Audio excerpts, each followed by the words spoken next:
COVID, COVID, COVID. That's all they talk about, the fake news. COVID, COVID, COVID.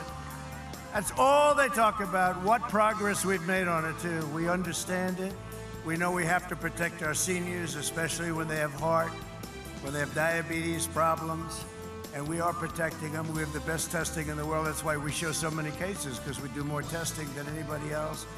But we're doing great. And, oh, excuse me, here I am, right? I'm here too. Right? The bottom line is Donald Trump is the worst possible president, the worst possible person to try to lead us through this pandemic. And I don't think he just either doesn't have any idea what to do or he just doesn't care. The campaign, and it is interesting, and we speak of the Trump and the Trump supporters, and of course Mr. Biden, and a lot of focus on the shades of the Democratic experience, but what about the Republican experience? It is most interesting, and maybe you can define as old line Republican, the B and the G and the R of BGR Group. And of course, the B is the wonderful Haley Barber. We're thrilled that he's attended our show any number of times. With the privilege of working for the gentleman from Mississippi, Lester Munson joins us right now on government relations and, of course, on the middle ground for Republicans. Lester, I'm absolutely fascinated with the great unspoken, which is how does the Republican Party regroup with a Trump victory or with a Biden victory? What does the old line, the mainstream Republican Party do the first Wednesday of November?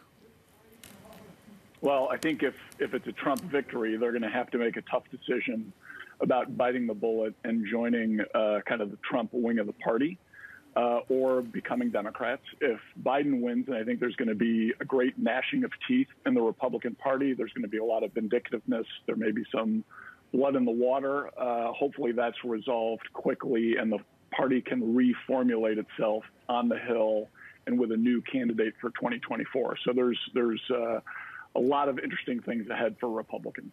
Part of it is the representation of your area, which is the State Department and foreign policy.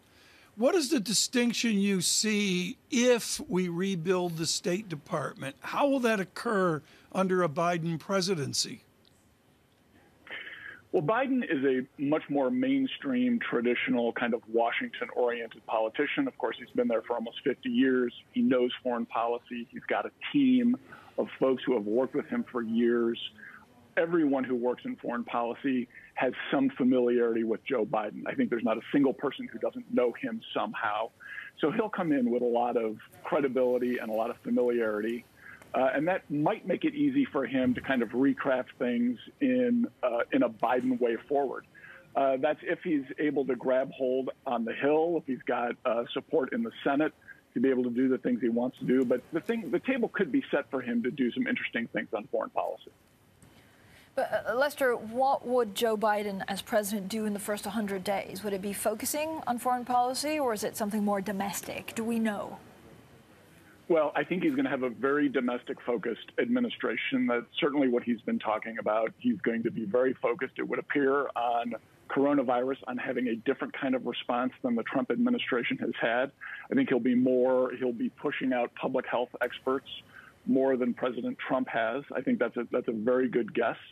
On foreign policy, though, I think he'll also take a number of steps to shore up alliances, visit with our traditional allies in Western Europe, in the Far East, and do the things, and even with our neighbor to the north, Canada, do the things that President Trump just wasn't quite willing to do, those traditional photo op summit type events.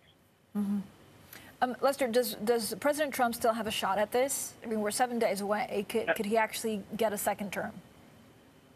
I actually think he could get a second term. I think it's going to be very close. I think the numbers look very similar to 2016. We've always known that Donald Trump has underpolled where his real support is. That's certainly what happened 4 years ago.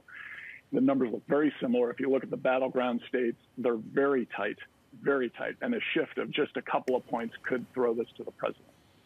Lester, what does a president not need to do in the next 7 days? What's he need to avoid?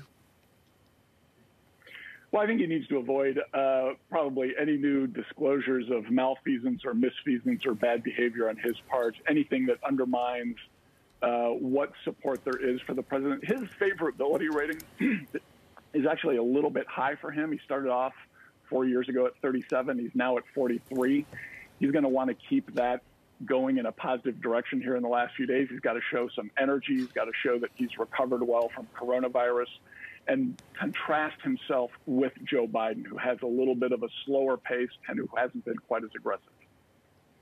But Lester, what I don't understand is that if you look at the polls, I mean, you know, the Democrats could take Texas. The Democrats could actually take Georgia, and we're also, you know, looking at Ohio. So how does the president still have a shot at this? Well, I think the numbers in Texas they look close. I think they're more favorable for Republicans. I'd rather be a Republican in Texas than a Democrat. Georgia will be very interesting to follow. There's 2 Senate races there that could determine which party controls the Senate, which of course will be huge next year.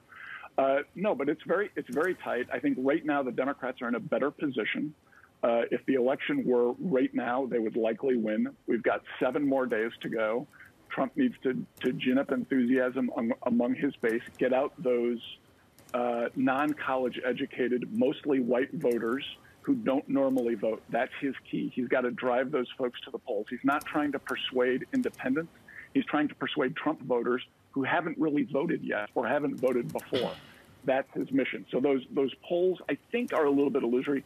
Again, I think it's going to be very close. Democrats probably have the upper hand right now. The president seems to be surging a little bit. Lester, thank you so much. Lester Munson with BGR Group. Really interesting there. Something we really have not covered all that much. The Republican dynamic of Mr. Trump, his dominance over the Republican Party. This is a moment of history for Silicon Valley. If you think of